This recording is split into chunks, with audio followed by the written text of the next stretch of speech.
Okay, why did you write this thing? I grew up in California and I was born and raised here. I'm mixed race, and I found out that California had the highest rate of multiracial people pretty much anywhere in the world. Sociologist Robert Putnam said that California is the most diverse place on the planet. We have the most integrated neighborhoods according to the federal census over the last 20 years. We have the highest diverse population in the world. We have the most immigrants of any place pretty much in the Western Hemisphere. Okay. And so I was told that, oh, that's the way all of America is. And my mom, who's Mexican, had traveled to all 50 states for her work. And routinely she'd go to places and they'd say things like, get off the expletive reservation. What the hell are you doing here, Mexican? And so I kept hearing these stories about how people with brown skin were treated in 50 different states of America, and they didn't match up my experience in California. My Caucasian friends said, oh, that's just your mom, she's exaggerating. So I personally traveled to Wyoming, Colorado, Texas, Virginia, West Virginia, New York, Massachusetts, and Tennessee. And no, it's the truth. Americans are racist. Big surprise, right? This is my favorite thing is they talk about how Donald Trump is not representative of America. Well, let's pull California out. He won the popular vote. That's what we're talking about. Secondly, hate crimes against Latinos up 300%. FBI 2 years before Trump. 56% of Americans said in a poll when Donald Trump was a joke that they like the idea of militarizing the border. That means machine guns blowing away people as they cross the border. 56% of Americans also said they don't see the point of offering undocumented immigrants a path to citizenship. Stay second-class citizens. And over 60% of Americans also said they don't trust anybody who's a Muslim. That was when Donald Trump was a joke. Why do you think that progressives, white progressives, were surprised by this? Why do you think that happened? They don't want to believe what America is. So it's cognitive dissonance. They want to have an image that somehow people were tricked or misled. Anything other than America's racist. So the liberal Caucasian people, and I love them, and I'm half, and I love my dad, awesome people, but they needed to have this idea that America was multiracial and that racism didn't exist. And while for people who are not Caucasian, they knew this. They saw President Obama being interrupted during his first speech with "You lie." They saw the editor of Time magazine insulting him. They saw other legislators referring to him as his law as a tar baby bill, not him. And they go, I didn't mean him, I meant his bill. Yeah, right.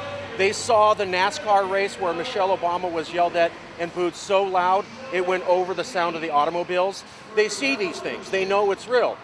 Caucasian people who believe in America don't want to believe that's true. So they're going to tell themselves anything they need to.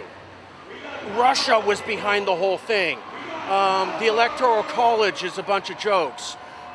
People were tricked and they didn't know who they were voting for. This was about economics. Whatever they need to tell themselves so they can avoid the inherent conclusion that America is and still is racist. I mean, part of the reason that I agree with you that President Obama was intelligent, I disagree that he was able to govern well. Not because of anything he did, but because he was obstructed.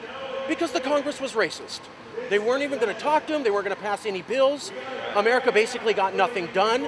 The World Bank said, we're reducing America's credit rating from AAA to 2 for the first time ever in history.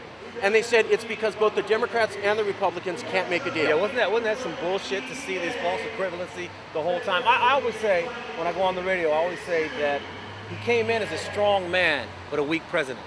And that had to do with Democrats having these so-called blue dogs, the Blanche Lincolns, the people that had districts where there were very racist white people, and they were running for cover. And you're absolutely right.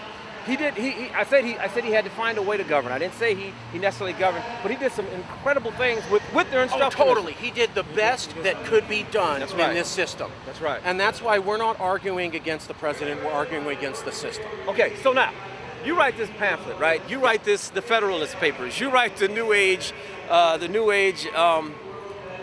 secession movement.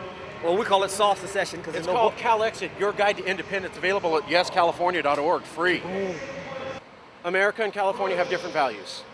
Not like I like anchovies on my pizza and I like frog's legs. Like really harsh differences. You've seen it recently. Ain't gonna get any better. Remember a guy called George W. Bush and how you went and protested? That was 10 years ago. This is twice in 10 years that you've vehemently rejected who America chose. Secondly, for 30 years, as in 3 decades, you've lost $16 to $32 billion. Now, I've gone and lived in all the poor areas in all of California. The West Side Fresno, West Sacramento, downtown Oakland, South Central Los Angeles, Barrio Logan, San Diego. Doesn't have to be that way. Do you think $32 billion would help schools, roads, dams, seaports, airports, levees? Well, the federal government says that you, California, have the worst of all of those things. Roads, dams, schools, seaports, airports, levees in all of America, about 45 out of 50 states. You pay 35 states to continue, not start. They're already doing better than you, and you pay for them to do better. Your house is breaking down. You can't feed your kids. You can't educate them. But you give your neighbor who lives in a mansion money to keep up his Ferrari. You've done it for 30 years. You think there's a coincidence between how you have the worst of everything and you pay $30 billion for 35 other states to continue to have the best of everything? By the way, those 35 states don't like you if you speak another language. Don't like you if you think you want to hold on to your culture. Don't like you if you're proud about your culture. Don't like you if you're LGBTQ. How many things do we need to go on? They don't like you, they take your money, they talk trash on you, you're falling down. This is dumb. Gone on 30 years. Time to stop. And if you don't agree, then fine.